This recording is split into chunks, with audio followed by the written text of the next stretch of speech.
Hello, আসসালামু আলাইকুম। শখের খামার ফরিদপুর ইউটিউব চ্যানেল এবং ফেসবুক পেজ থেকে ছোট্ট একটা শর্ট ভিডিও নিয়ে চলে আসলাম। তো আজকে আপনাদের সাথে একটা বিষয় নিয়ে আলোচনা করবো। আসলে মুরগিগুলা বিক্রি হওয়ার আগের রাতে আসলে আপনারা কিভাবে মুরগিগুলাকে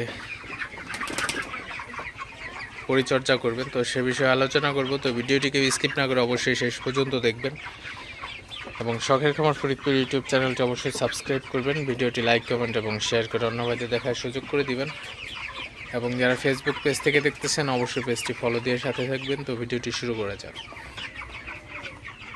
তো আসলে ব্রয়লার মুরগি আপনারা যারা লালন পালন করেন, যারা ব্রয়লার খামারি আছেন, আসলে মুরগিগুলা বিক্রির আগের রাত্রে অর্থাৎ মুরগিগুলা সবসময় খুবই ভোরবেলায় মুরগিগুলা পরিবহন করে থাকে। আসলে তো খুবই সকালবেলায় মুরগিগুলা নিয়ে যায়। তো এই জন্য হচ্ছে মুরগিগুলাকে রাতের বেলায় অনেক তাড়াইতে হবে, কারণ মুরগিগুলা রাতের বেলায় খাবার না খাইলে রাতে এমনিতেই মুরগিগুলা কিন্তু বসে থাকে, বেশি না তাড়াইলে ফিড খাইতে চায় না, পানি খায় না।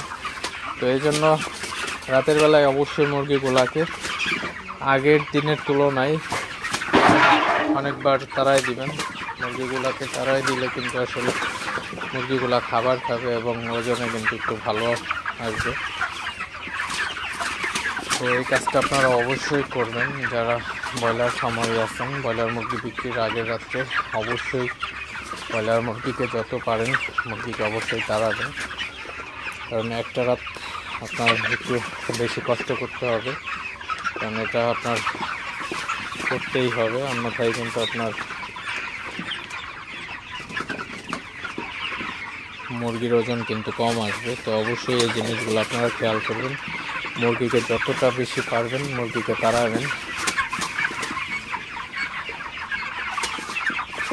মুরগিকে অবশ্যই খাবারটা ভালোভাবে খাওয়াইতে হবে, তাহলে ওজনটা খুবই ভালো পাবেন। তো আপনারা যারা ব্রয়লার খামারি আছেন অবশ্যই এই কাজটা আপনারা করতে পারেন, তাহলে কিন্তু ওজনটা খুবই ভালো পাবেন মুরগির। তো জাস্ট এটুকু আপনাদের সাথে শেয়ার করলাম। তো ভিডিওটি বেশি বড় করবো না। সবাই ভালো থাকবেন, সুস্থ থাকবেন।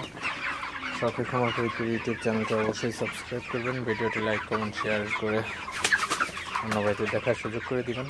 তো দেখা হবে অন্য কোনো নতুন ভিডিওতে। আসসালামু আলাইকুম।